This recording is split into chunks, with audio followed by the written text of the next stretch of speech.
Well, I mean, speaking to the concept of experiences, because I like to read between biology and psychology, because like this whole nature nurture debate, I think it's something that's going to go on in perpetuity because I think there's value in that.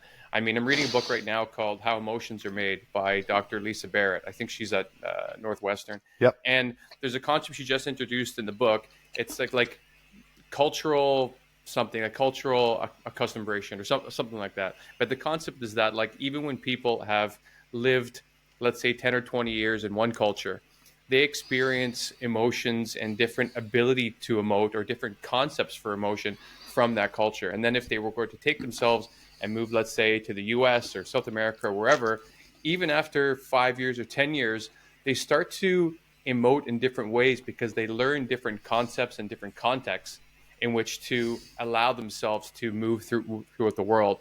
And so I think about that a lot through what you were saying, because like there's something kind of innate that is biological in your genetics that came from your parents and your ancestors.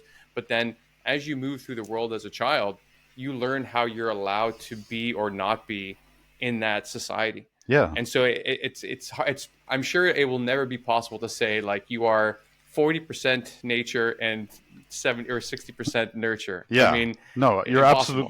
you're absolutely right. I think that's a great example that people can relate to. The idea that especially anyone who has moved countries when they were growing up or afterwards, right? What you find is that now you're in a new environment. People have a different way potentially of interacting with each other, and they take things differently. I mean, some cultures are very direct way of speaking, for example, whereas Right. in Ireland we have quite a roundabout way of talking, and when somebody's very direct, it can seem kind of abrupt. It's a little bit even Right. people take it Well, as that's funny because rude. the example she used in the book is a Dutch person Yeah, and a colleague that I think was from Ukraine or Russia that have transplanted themselves into the U.S. yeah, And the Russian girl was like, for the first 6 months, she goes, my cheeks were hurting because I was smiling so often because people just smile here for nothing all the time. yeah, And the Dutch girl was similar, where you know how direct Dutch people yes, can be. It's exactly. it's super cultural. Yeah, But then when you go to the U.S., there's more of like an around the boat way to say things. No one wants to say things too directly, maybe similar to what you're discussing yeah. about Ireland. So there's so many things you kind of hit some cultural walls where, if you don't know how to navigate that, then you're going to run into trouble. So there's an incentive to conform to a certain extent. Yeah, exactly. And the other thing you mentioned about, the 40%, 60% nature nurture thing.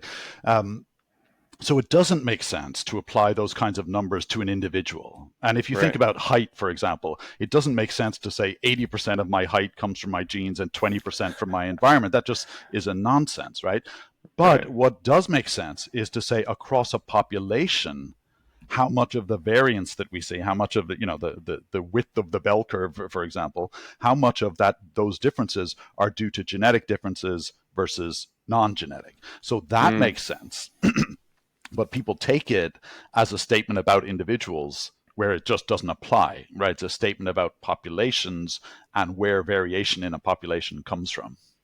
Right. There's another example I'd love to share with you. So in 2016, I did my DNA test with 23andMe, Right. and I ended up meeting someone who's a fifth cousin, about the exact. I think we're the same age. He lives in Vancouver, and as I mentioned, I'm from near Toronto. And his mother's side is the Italian side because both my parents are Italian, and somehow we saw on the chart on 23andMe that we're connected through both sides of my parents, Huh. and he and I see everything almost exactly the same. I went to e-commerce around the same time that he did. He had a section of his life where he was traveling around the same time that I was. Like it's kind of crazy, and we speak all the time now. Like I'm closer with him than a bunch of my cousins that I grew up with. So and we always talk about how crazy it is that even though only one side is related to each other, that we still have all of these commonalities for how we view the world. And we wonder, like, because I grew up in a super Italian environment in southwestern Ontario, Mm-hmm. whereas he's in British Columbia, and it's much more, I guess, English, Irish sort of things. There weren't a lot of Italians out there. However, how we see the world, I would have thought he grew up in an Italian culture and things like that. So that goes to the other point of, you kind of never really know how much biology is going to kick in and how it allows you to respond to your environment regardless of where you are.